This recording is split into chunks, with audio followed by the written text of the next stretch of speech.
Ciao a tutti, sono Roberto Gamba, mi occupo di business development per tutta la parte di custom installation per il gruppo Macintosh. Siamo a ISE 2024 e presentiamo un paio di cosette interessanti. Partiamo da Macintosh, che festeggia i suoi 75 anni nel mondo dell'audio. Quindi abbiamo il nuovo Pre, il C12000, che diciamo è evocativo perché c'è una serie limitata a 75esimo.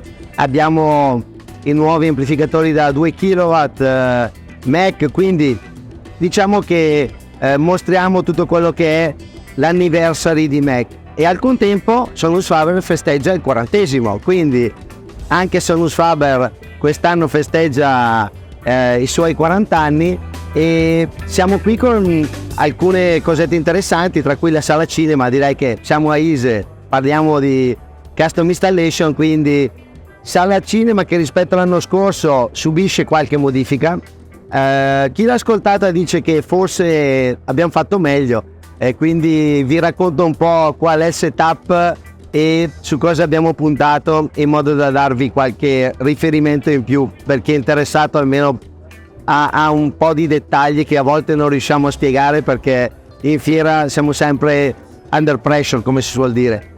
È una configurazione 7-12-6, 7 canali sul piano orizzontale, cioè il classico layout, e abbiamo 3 Arena 30 sul fronte e tutta la parte di surround con le Arena 20.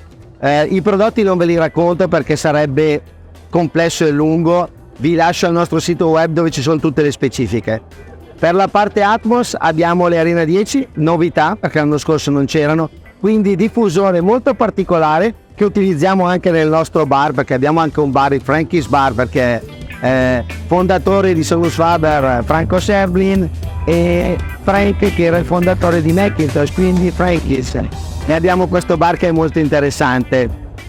Quindi Arena 10 che usiamo come Atmos, e poi abbiamo i nostri sub classici S10, dove mostriamo qui il sub in funzione in modo che uno possa percepire no vibration, quindi bilanciamento perfetto, e nella stanza invece ne abbiamo 10 sul fronte e 2 sul back della stanza. Perché diciamo che c'è chi dice che ogni tanto esagero, quindi troppi bassi, troppi sub. In realtà il concetto è molto semplice, parliamo di un line array di subs. Quando abbiamo un line array frontale e sono tutti perfettamente allineati, creiamo un'onda cilindrica, quindi abbiamo uno spostamento d'aria equivalente su tutta la superficie frontale della stanza. Quindi questa configurazione, che non c'era l'anno scorso, ci permette di avere un base molto più evoluto e molto più preciso. Nel contempo abbiamo comunque tutta la parte di envelopment che rispetto all'anno scorso è nettamente migliorata, proprio perché le Arena 10 ci permettono di andare oltre quello che avevamo fatto. Quindi per chi non l'ha ancora provata, venite a provarla, oppure passate a New York, abbiamo uno showroom direi d'eccellenza con tutti i nostri prodotti e con la sala cinema funzionante. Grazie mille a tutti.